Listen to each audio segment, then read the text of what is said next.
สบายดีแล้วทุกคนสิพามาขี้นอ่างบัว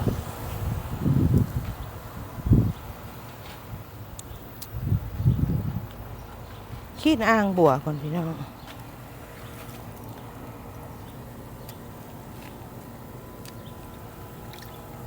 นั่นบัวสิเนาเว้ยแม่ขี้นอ่างบัวก่อนลูกให้แม่สิเอาให้กิน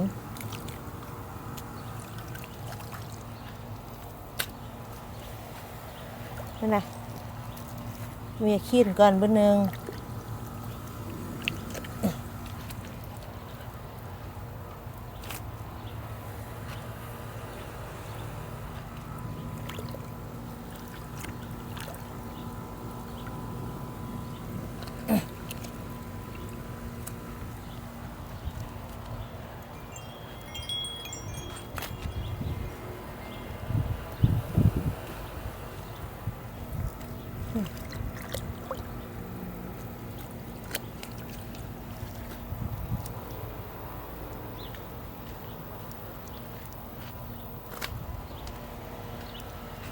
คนห่าวคนให้แม่ขี้นอ่างบัวก่อนเด้อ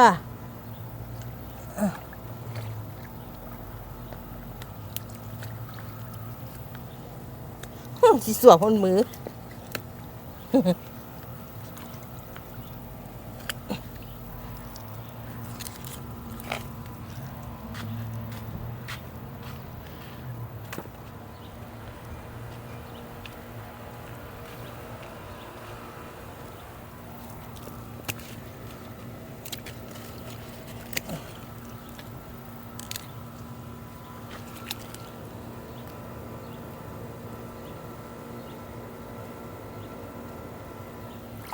โอ้ยเสื้อเปียก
โทษเด้อปุ้ย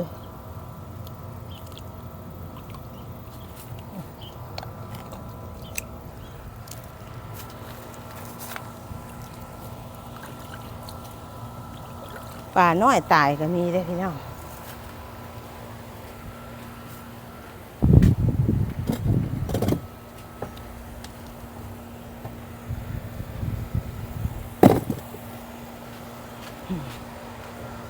ที่แบบพักบ้งมาเน็บเบิ่งก่อนแบบพักบ้งมาเน็บลงก่อนพวกมุ่งเคลื่อนกันไปจิ้มใส่กันนะซ่านั่นนี่เออ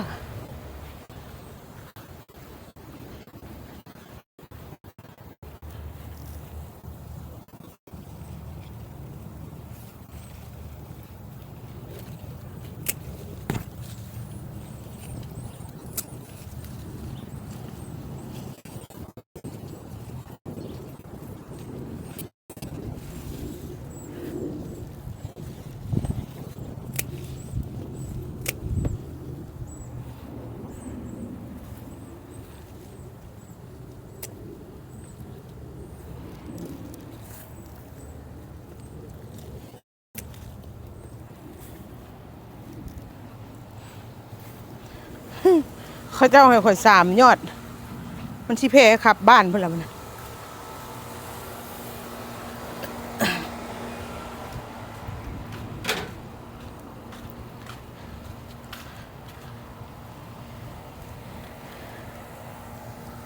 อ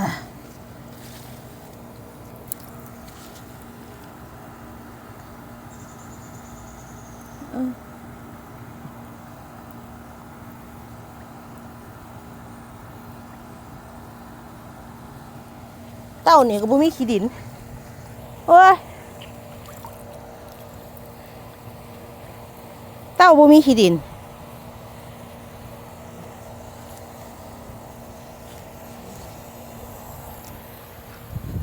ซอกเต้าเอาขี้ดินใส่ก่อน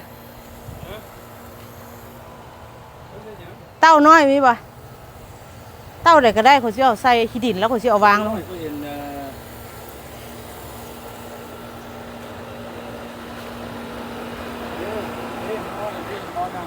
นี่ฮะ คุณนานั่นน่ะ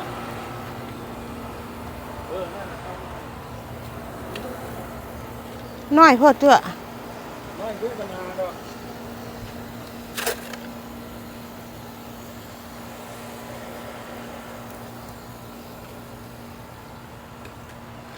ปลูกผักบ้งก่อนพี่น้อง พี่ โอเคเด้อบาย